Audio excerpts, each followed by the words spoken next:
Et je fais dernière. Bonjour à tous, good morning tout le monde, j'espère que vous allez bien. Vous voyez, hein, on est lundi matin. Voilà, j'ai bien dormi, ça va. Et on vient de prendre le petit déjeuner. Là on va se préparer parce qu'il faut qu'on rende la voiture avant 10h parce qu'on décolle à 13h40. On va arriver heure française au-delà de, je crois autour de 9h30. Ça veut dire qu'aux États-Unis, quand à l'heure de Los Angeles, il sera minuit et demi le mardi 7 mai. Voilà. Allez, je vais vous présenter la chambre et puis ensuite on se retrouvera dans la zone internationale de l'aéroport. Et en face de moi, j'ai l'Interstate. Voilà, mais on n'a pas trop entendu les voitures. Heureusement qu'on dormait pas de ce côté-là, on dormait de l'autre côté. Et voilà la chambre avec un petit salon. Là, on a la télé, et le micro-ondes et le frigo. Le lit. Petite salle de bain. Voilà. Un placard et un autre placard ici. Voilà, on a dormi 3 nuits ici. Allez, maintenant on se rejoint à l'aéroport.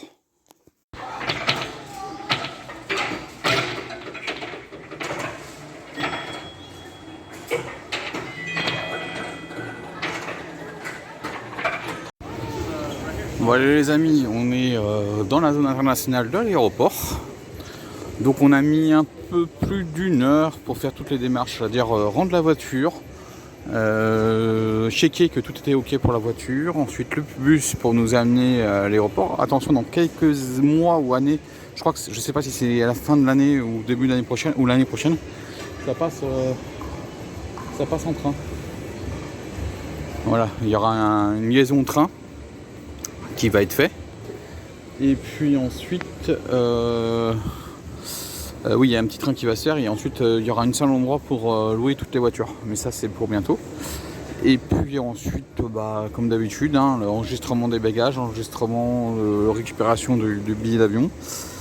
Et puis ensuite le contrôle frontière et le contrôle sécurité. Maintenant, on va attendre avant de prendre notre avion. Ça, c'est un endroit à aller visiter, mais il faut prendre du temps et faut prendre bien au moins 3 jours. Tranquille, mais juste pour une île. Hein. Parce qu'il y a une rando à faire, je l'ai vu ça, et la rando se fait en 2 jours, mais on peut le faire en 3 jours. Là, vous avez un coin restauration qui est pas mal. Là-bas, je crois que ça n'existait. Alors, je sais plus si ça existait ou pas, je crois que si. Mais cette partie-là n'existait pas il y a la dernière fois que je suis venu. Ça, c'est l'extension de l'aéroport. Oui, l'aéroport s'est adapté parce que n'oubliez pas, dans 4 ans, après Paris, c'est Los Angeles qui reçoit les JO. Là, c'est pour indiquer les vols. Hein. Donc là, la porte, c'est ici, 201 à 225. Mais là, il y a 10 minutes de marche pour aller jusqu'au truc là. Donc moi, je vais rester ici, dans cette partie-là, avant d'aller chercher ma porte. Voilà les amis. J'ai trouvé un plan interactif très intéressant. Donc ça, c'était ce que j'avais la dernière fois que je suis venu. Et maintenant, on a cette partie-là. Et c'est pour ça que là, pour Air France, on est ici. Et donc je comprends pourquoi il y a 3 semaines, quand on est arrivé, on avait dû atterrir. Je suis allé dans les portes qui étaient ici, je pense. On avait fait tout ça. Et ensuite rentrer dans la zone d'immigration. C'est ça, le contrôle des frontières, les bagages. Et ensuite, on était sorti par là, je crois. Ils nous avaient amené vers la sortie par là-bas parce qu'on avait les bagages par là. Voilà. Et c'est ici qu'il faut prendre le shuttle et après il va y avoir, je vous ai dit ici, normalement ici il va y avoir le petit train qui va venir, mais je sais pas quand est-ce que ça va avoir lieu, si c'est fin 2024 ou dans le cours d'année 2025. Donc ça il faudra que vous vous renseigniez. Et B.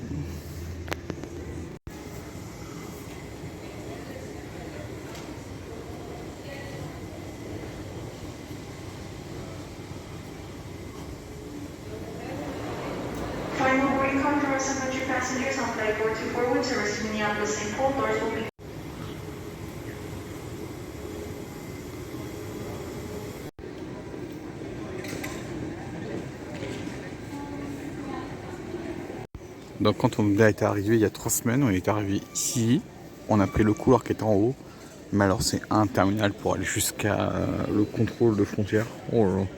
Je crois qu'on a mis 20 minutes, 25 minutes à pied. Puis ensuite le contrôle de frontière ça a duré 1 heure, parce qu'il y avait beaucoup de monde. Et Voilà, donc vous avez au moins 1h30. Au moment où vous sortez de l'avion, vous avez au moins pour 1h30. Et après, vous récupérez vos bagages. Ah non, c'est une œuvre d'art, c'est pas des nuages. Hein. Donc voilà, magnifique. Bon, maintenant on va attendre un tout petit peu avant de prendre l'avion. Voilà, ça c'est pas notre avion, mais non, il est là notre avion. Et on se retrouve dans quelques instants, vous allez voir, pour faire le bilan. À tout à l'heure. Et voilà les amis, comme promis, on se retrouve donc dimanche pour dresser le bilan. Alors vous avez vu là sur le début de la vidéo, je pensais faire des prises de vue dans l'avion, mais en fait dans l'avion j'étais au milieu, donc impossible, j'avais pas d'accès aux fenêtres. Donc voilà, et puis voilà. Alors franchement on est dimanche, mais moi j'ai l'impression qu'on est encore hier, on est encore à Los Angeles, on est encore sur cette belle journée sur Santa Monica et Venice Beach. Même si on a fait 11 km de marche ce jour-là, alors un peu plus, 13, mais ça faisait, la boucle faisait 11 à peu près. Donc voilà, donc là je suis à Villecrène, je suis dans la vallée du Réveillon. Donc on va parler de ce fameux bilan, donc je vais le faire en une seule prise, juste pour info. Donc qu'est-ce que je peux parler des États-Unis? Alors mon seul regret, c'est pas avoir fait le canyon de Chili, mais vous savez pourquoi?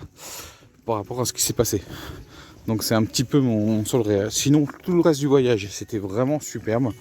On a bien profité, voilà, il y a vraiment des choses, on a découvert des endroits, on a découvert le sud de l'Arizona qu'on n'avait pas fait, on a découvert Moab et sa région, on a pu faire enfin les derniers parcs nationaux de l'Utah, on a redécouvert Vegas et ses alentours, on a redécouvert Death Valley, on a découvert autour de San Bernardino, donc c'est-à-dire Lac Big Bear et Palm Stream qu'on ne connaissait pas.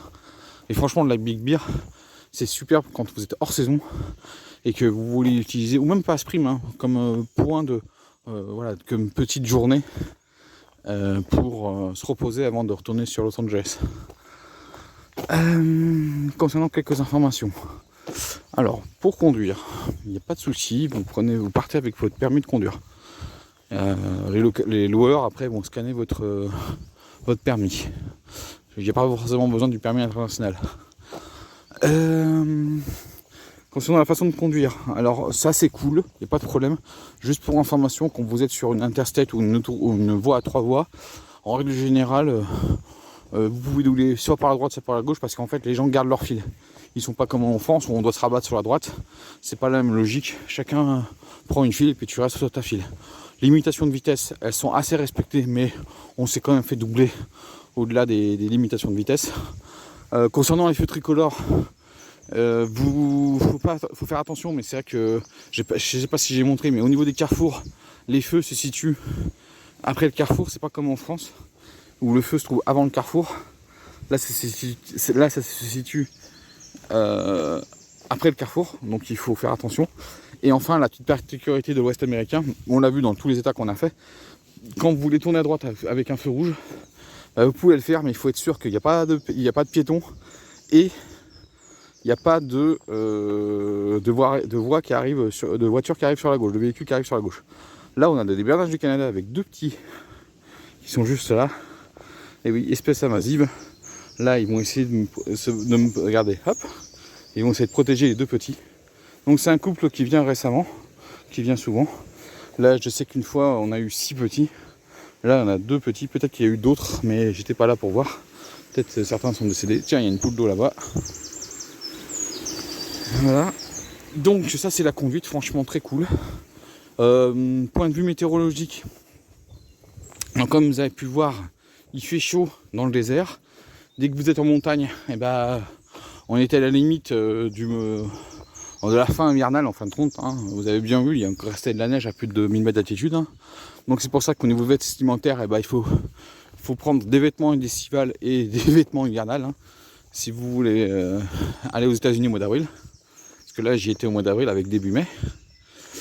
Et puis concernant tous les parcs, comme je vous ai dit, mon seul souci c'était le canyon de Chili que j'ai pas pu vraiment faire. Sinon tout le reste c'était magnifique, franchement super beau. Mais à un moment donné vous avez une nouvelle dose de paysage Tiens, on a des chenilles ici. Hop. Je sais pas si vous les voyez. Elle était une petite... Hop, oh, il y en a un paquet de chenilles. Oh oui, il y a des... même on voit les... Oula, on voit les nids de chenilles là ici. Donc comme je vous ai dit, c'est les parcs qui sont magnifiques, mais on peut avoir une overdose de paysages.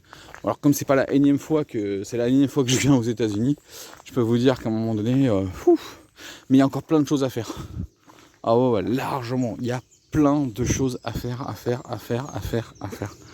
Ce qui fait que honnêtement, franchement, je vous le dis, je reviendrai dans l'Ouest américain, c'est sûr certain, pour faire ce que j'ai pas pu faire.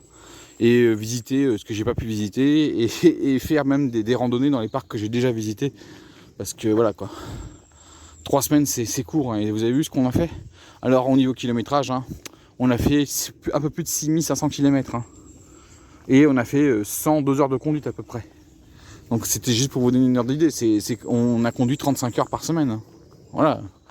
Ah oui, c'est le ronflement de la gloire de l'Ouest américain, c'est des grandes distances. Concernant les Américains en eux-mêmes, bon, il n'y a pas de soucis, ils sont assez sympas. On était dans la difficulté, ils nous répondaient. Bon, il ne faut pas se leurrer, hein. Dans les grandes villes, on a vu les homeless, comme on dit, donc en fait les SDF, hein, voilà, on les a vus, hein. Y a aussi, comme partout dans le monde, des personnes qui ont des problèmes de santé liés à la drogue. Et je peux vous dire qu'on en a vu, malheureusement. C'est vrai hécatombe, là, leur problème d'histoire de drogue. Là, je peux vous dire qu'on est passé dans deux en trois endroits, on est juste passé, on est parti, hein. Et puis ensuite, il y a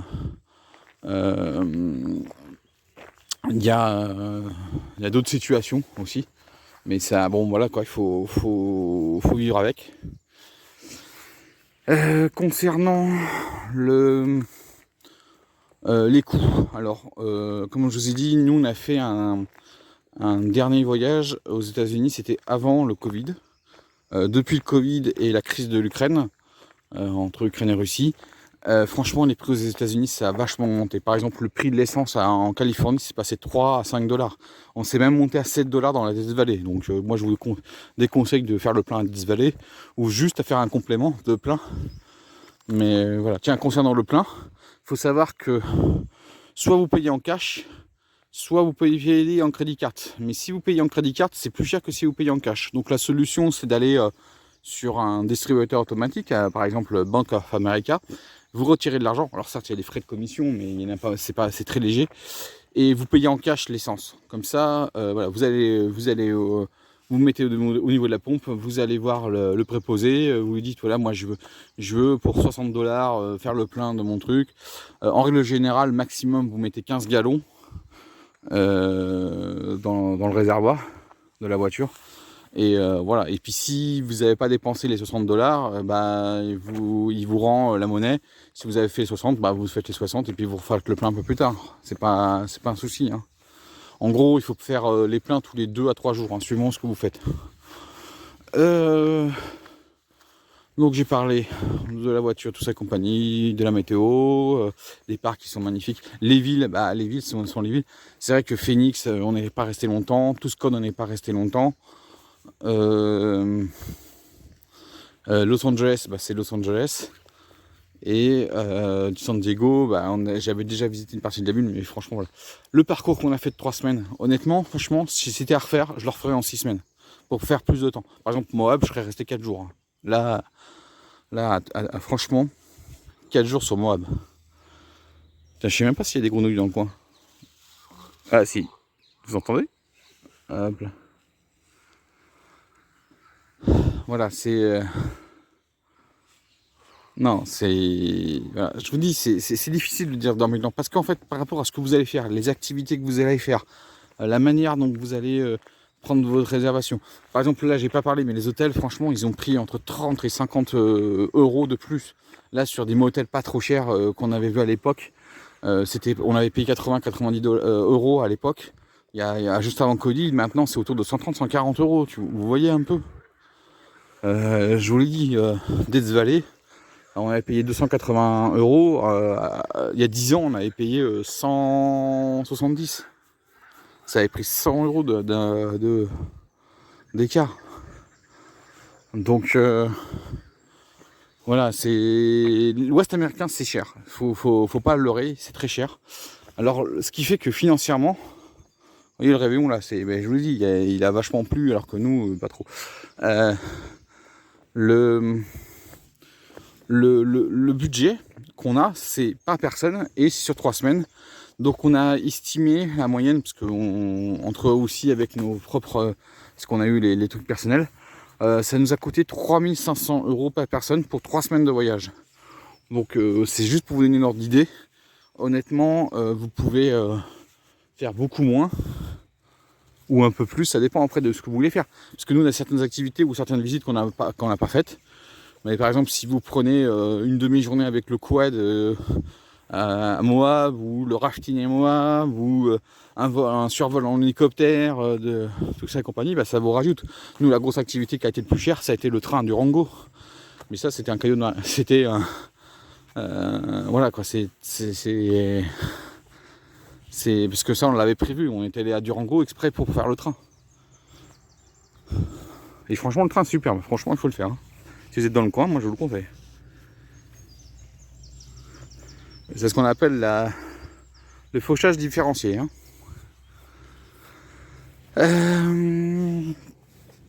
Voilà, donc c'est pour vous dire, l'Ouest américain, c'est super beau, on a vraiment apprécié. Et moi honnêtement, il y a tellement de choses que je veux faire encore sur là-bas, que voilà, ça m'a convaincu de retourner encore dans l'Ouest américain. Alors, est-ce que j'atterrisserai à Los Angeles et je repartirai de Los Angeles? J'en sais rien. Il faut juste savoir qu'au moment où moi je publie la vidéo, il y a une nouvelle liaison qui a été faite par Air France en départ de Paris pour aller à Phoenix directement. Donc vous voyez, ça va ouvrir là le 23 mai. Là on n'est que le 12 au moment où je fais la vidéo. Donc ce sera dans quelques jours, on verra. Mais au moment où moi je publie la vidéo, on sera fin juillet. Pour info, comme je l'ai dit sur les précédentes vidéos, si vous avez des questions supplémentaires, je ferai une FAQ. Hein. Mais ça, celle-ci, je la tournerai au mois d'août. Hein. Voilà, au moment des Jeux Olympiques. Parce que je serai là pendant les JO. Et oui, parce que dans le cadre de mon métier, il faut que je reste. Mais bon, c'est pas grave, hein. Il faut bien que les JO se déroulent et il faut bien que tout fonctionne bien. Ouh, déjà bientôt 12 minutes, c'est incroyable. Ouais, je le fais en une seule prise. Voilà, j'espère que voilà, c'est tout un petit peu en vrac, mais je voulais structurer un peu mon propos. Mais en fait, c'est difficile de faire un bilan parce que je vous ai dit, il y a plein de choses à faire. Alors, ah oui, j'avais oublié la nourriture. La nourriture, il faut savoir qu'en Californie, au niveau des plats, ils ont une obligation de dire combien de calories jour. De calories, le plat il donne 4 calories. Mais attention, au niveau de la nourriture, parce que la nourriture est très chère aux États-Unis, dans les menus, vous n'avez pas forcément les prix. Puis certains vous avez les prix. Puis d'autres dans le restaurant, vous n'avez pas de prix, vous n'avez rien du tout. Vous savez pas ce que c'est, vous savez pas ce qu'ils font. Vous êtes obligé d'attendre qu'ils vous donnent le menu pour voir ce qu'il y a à manger. Donc c'est un peu compliqué de manger aux restaurations. Donc on l'a fait, hein. On a fait je crois une dizaine de fois. Bah franchement la nourriture américaine, honnêtement je préfère aller dans les supermarchés qui sont ouverts jusqu'à 23h. Hein. Les supermarchés sont ouverts jusqu'à 23h pour certains. Hein. Et acheter soi-même la bouffe et le faire soi-même. Ça revient moins cher et on peut manger sur plusieurs jours. Bien sûr, j'ai pas oublié l'eau. Acheter des petites bouteilles d'eau. Essayez d'avoir un maximum avec vous. Nous on a acheté une soixantaine de bouteilles d'eau, donc pour vous dire. Après ça part en recyclage, hein. Ils avancent ainsi sur le recyclage, hein, faut pas croire. Hein. Et waouh, là je change de main parce que c'est un peu difficile. Et après, comme je vous le dis, c'est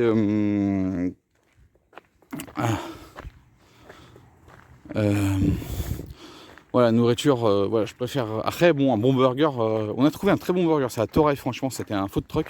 Excellent. Et puis aussi à Bass Pro, le burger, parce qu'on a voulu tester un autre burger par une autre chaîne de restauration. Et franchement, Bass Pro, ça a été une grosse surprise. C'était superbe. Voilà, moi maintenant je me dirige vers le centre-ville de Ukraine pour aller faire quelques courses. Ah oui, parce que je ne suis pas chez moi. Et je vais rentrer tout à l'heure chez moi et j'ai rien à manger. Donc je vais faire quelques courses au marché de Ukraine pour avoir quelque chose à manger pour demain. Voilà. Donc c'était mon bilan sur les États-Unis. Voilà, c'est un peu tout en vrac, mais c'est vraiment pas facile de faire des bilans. Je préférais voilà, raconter, mais c'est vrai que J'ai l'impression, regardez, on est dimanche, j'ai l'impression que j'étais encore hier aux États-Unis. Franchement, j'ai pas l'impression que les 5 jours sont passés depuis notre retour, les 5-6 jours. En plus, moi, je suis encore en plein décalage, j'ai un peu de mal à absorber le jet lag. Donc, je suis encore un petit peu déphasé, mais là cette nuit, ça s'est bien passé. Donc voilà. Allez, moi je vous laisse. Pour la chaîne, donc comme je vous l'ai dit, je suis là jusqu'au JO, même aux Paralympiques.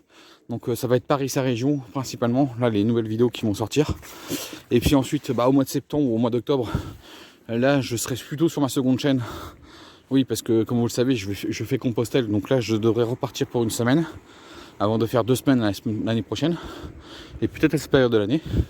Je sais pas encore. Et ensuite, après, la plaque d'égout, elle est à l'envers. Ouais, elle est à l'envers, ils l'ont mis à l'envers. Ça, c'est à l'envers. Hein. Et donc, voilà. Donc, et peut-être, faudra être vachement attentif. Il se peut que je reparte à l'étranger à la fin de l'année. C'est pas encore décidé.